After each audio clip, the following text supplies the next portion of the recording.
Привет,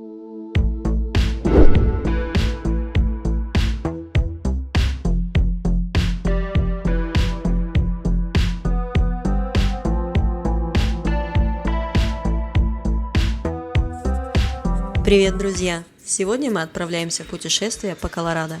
Это уже случилось, но все равно остается актуальным для тех, кто мечтает о зиме и горных приключениях. Итак, в этот раз мы снова поехали искать зиму, но в место, куда стекаются люди со всей страны. Самый горнолыжный штат, где расположены одни из самых знаменитых горнолыжных курортов. А вот что у нас из этого получилось, давайте посмотрим. Для путешествия мы арендовали джип Wrangler. Сразу скажу, поначалу он нам совсем не понравился. Хотя нет, вообще не зашел. На длинных дистанциях не хватало комфорта. Он деревянный, очень шумный и сильно укатан. Конечно, возможно, это из-за комплектации или потому что он арендованный. Но для таких мест этот автомобиль, конечно, почти идеален. Крепкий, проходимый и такой, настоящий американский внедорожник. Спустя какое-то время, вернувшись домой, я даже себе купила такой. Но это уже совсем другая история. Периодически я буду делать паузы, чтобы вы посмотрели на что-то красивое и не отвлекались. Поэтому, если будет пауза, в истории это не просто так. Мы поедем вот сюда. И поедем точно вот сюда.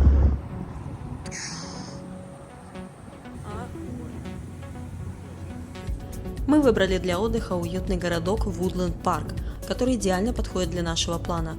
Woodland Park – это место, которое как бы в самом центре всех нужных нам крутых локаций. Ну а от Денвера это где-то около 1,5-2 часов езды, поэтому мы вдоволь потестировали наш чудесный джип.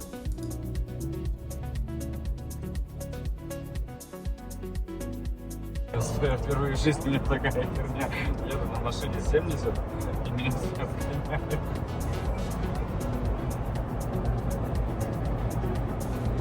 Чисто вот деревенский. Балдачный, вся вот эта вот херня. И как туда не страшно. В грязь заехать. Лаз. Нет, с открыванием окон, конечно. Да. Логично, что их на дверях не будет, потому что двери-то снимаются. Я даже не подумал. Я весла искал.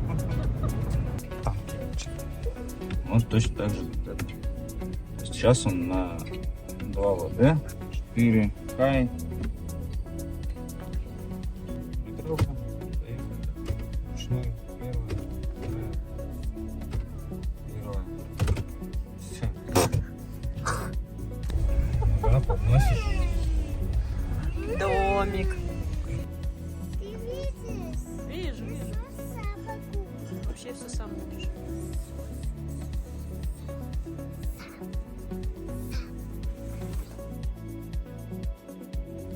Этот домик мы сняли в Airbnb. Мы довольно часто пользуемся этим сервисом. Этот раз не стал исключением, и здесь он нас приятно удивил. В доме есть не просто все необходимое, а даже больше. Дом на 2 комнаты и гостиную, просторную ванную и полностью укомплектованную кухню. Здесь нет странных правил, и хозяева позаботились обо всех гостях. Они спрятали очень много игр, а также много всякой мелочевки, которая необходима для небольших путешествий вдали от дома.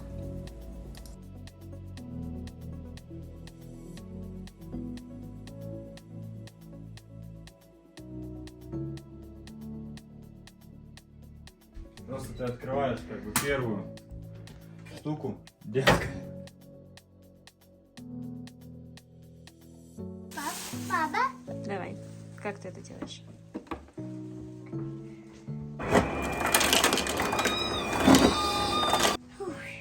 Справился? Супер. Это все выливается и набирается заново.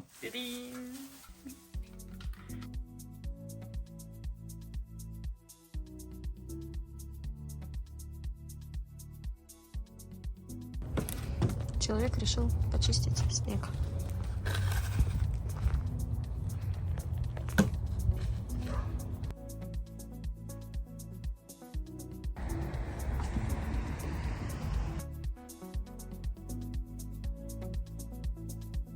Я стреляю. Работаешь?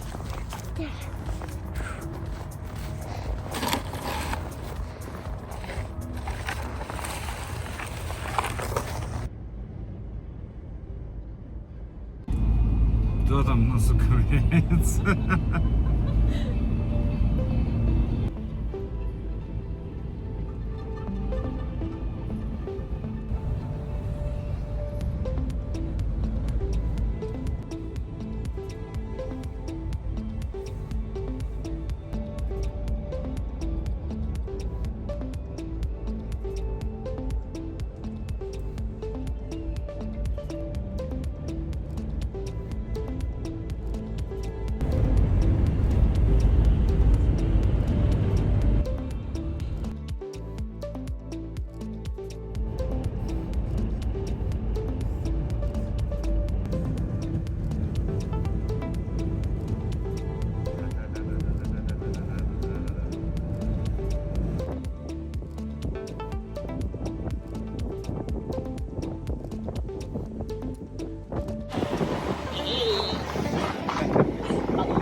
На следующий день мы поехали в Роял Джордж Бридж.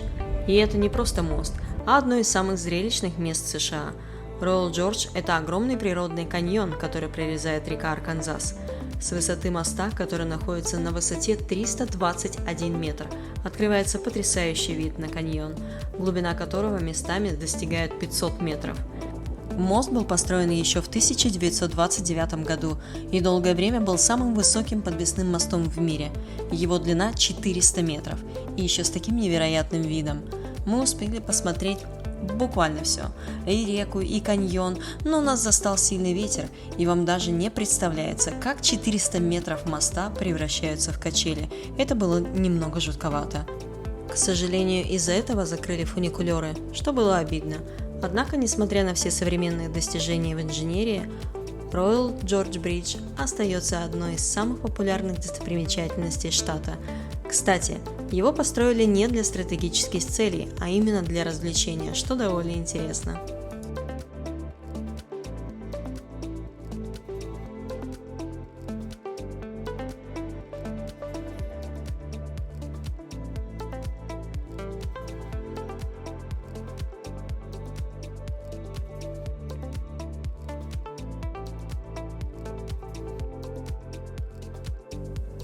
Кстати, в этом месте, в самом каньоне, также проходит уникальный путевой поезд, который называется Royal George Route Railroad.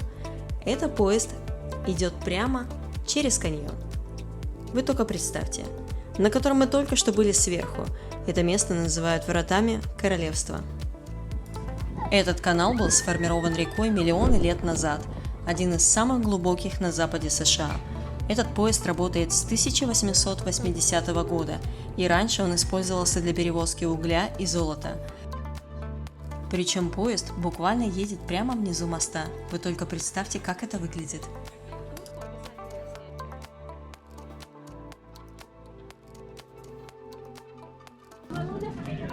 Настоящее письмо Санте? Да. Круто!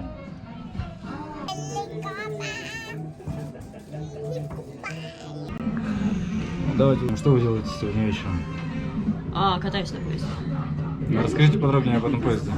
Я не могу ничего рассказать об этом поезде, потому что я о нем ничего не знаю. Совершенно случайно. Я нашла, увидела картинки. Он проходит через каньон. Мне понравилось, да? Мне понравилось.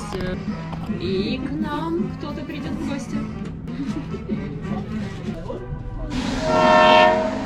Мы же пойдем на открытую деку. Поезд превращается в настоящий аттракцион. В любое время вы можете выйти на палубу и посмотреть чудеса природы и огромный мост, висящим аркой под вами.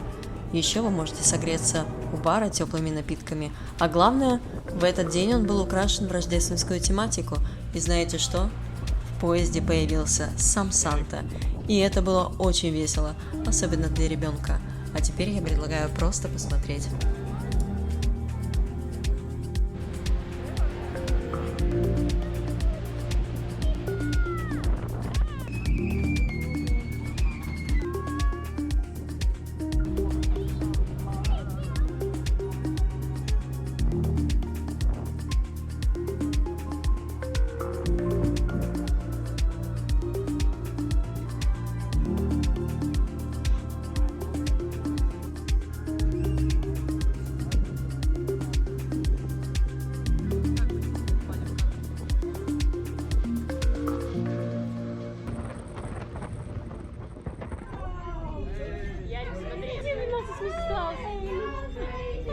Thank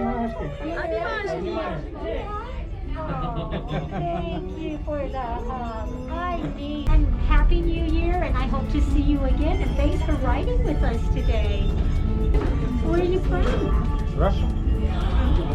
Wow, you came a long ways to be with us today. Yep. That's the longest so far.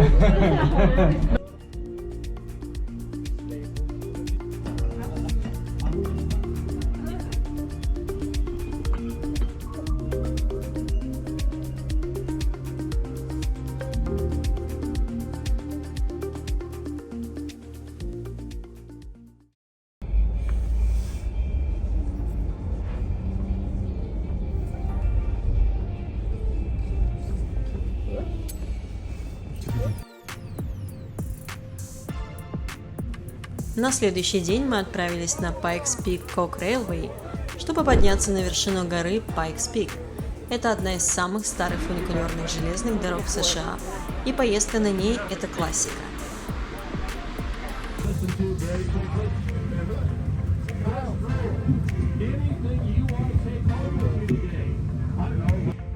And this particular formulation of granite is called Pikes Peak, or something to that effect.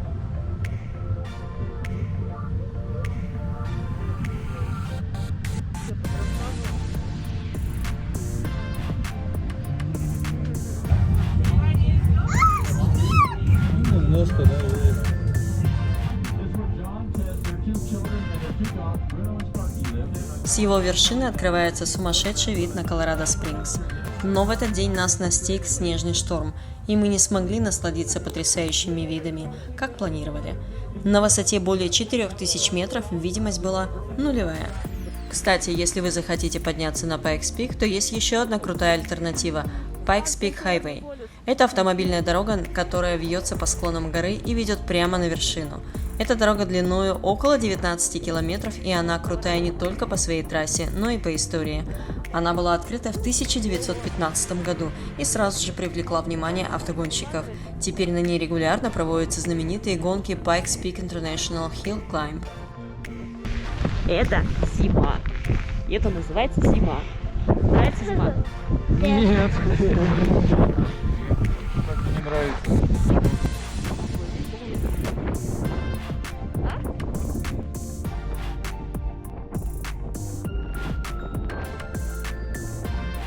Эти гонки одни из самых старых и самых сложных в мире. Это, кстати, для нас еще один повод вернуться на эту гору. Там ставятся не просто рекорды скорости, потому что речь идет о высокой скорости и экстремальных условиях. Вы просто вдумайтесь. 4302 метра. Вот что делает эту дорогу одной из самых высоких автомобильных дорог в мире. Ну и последним рекорд установил Роман Дюма в 2018 году, став первым гонщиком, который преодолел 19 километров в гору за менее чем 8 минут.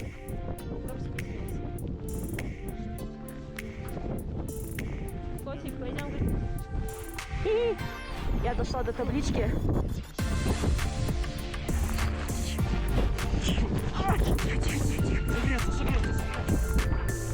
Раньше угольные ездили, ты сейчас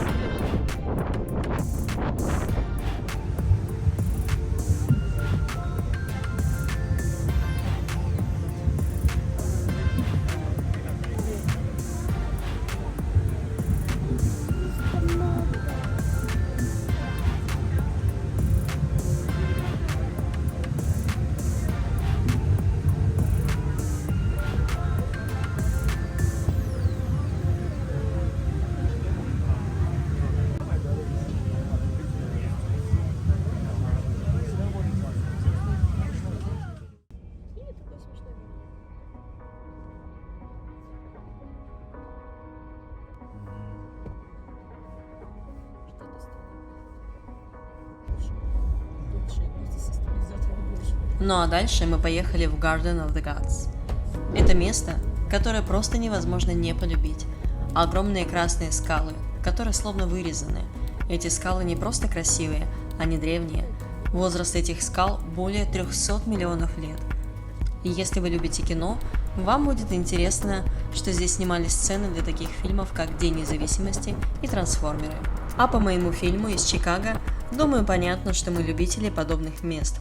Эти скалы были образованы еще в пермский период, когда на этом месте было огромное море, а песчаные осадки со временем превратились в камень.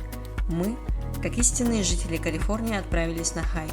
Но если вы планируете подобное, то не забудьте взять хорошую обувь и воду, иначе путешествие может быть не таким приятным, как хотелось бы.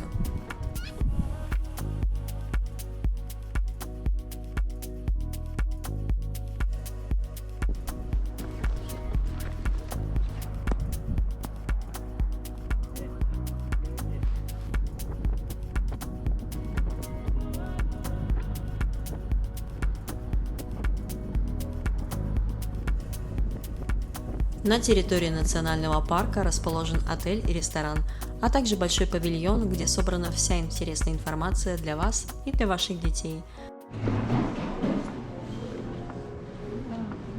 Нашел гору? Да. Круто!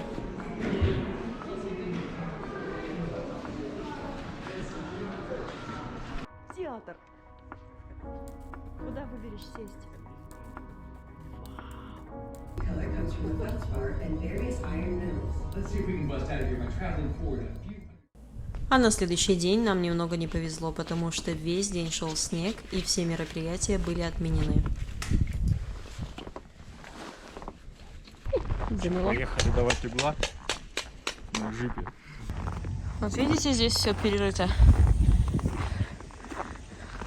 Это мы искали ключи от машины.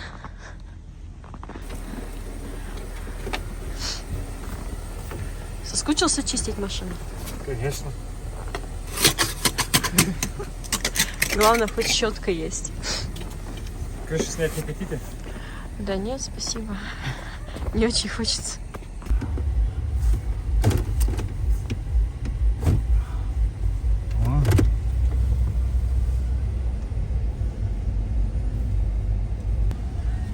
В смысле, ты что, трогаться не умеешь?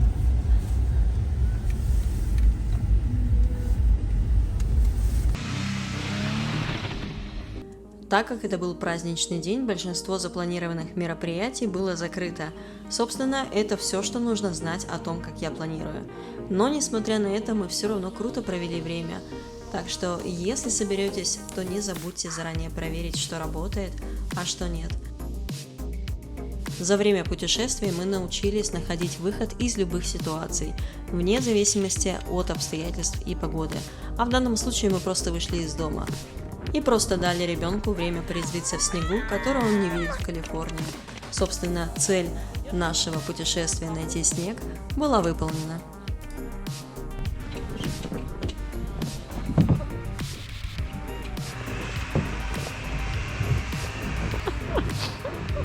Я почти...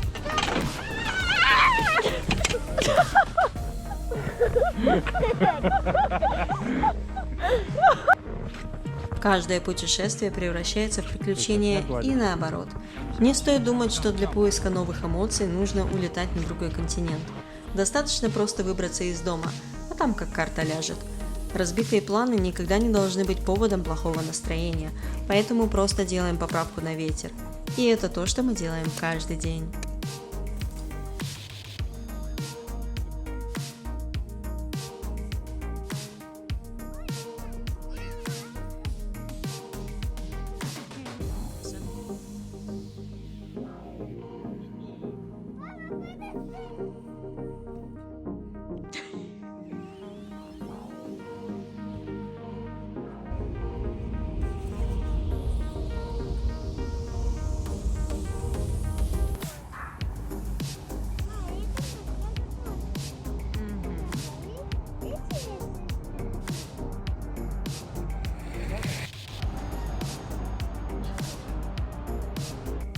В завершении поездки мы посетили Колорадо-Спрингс.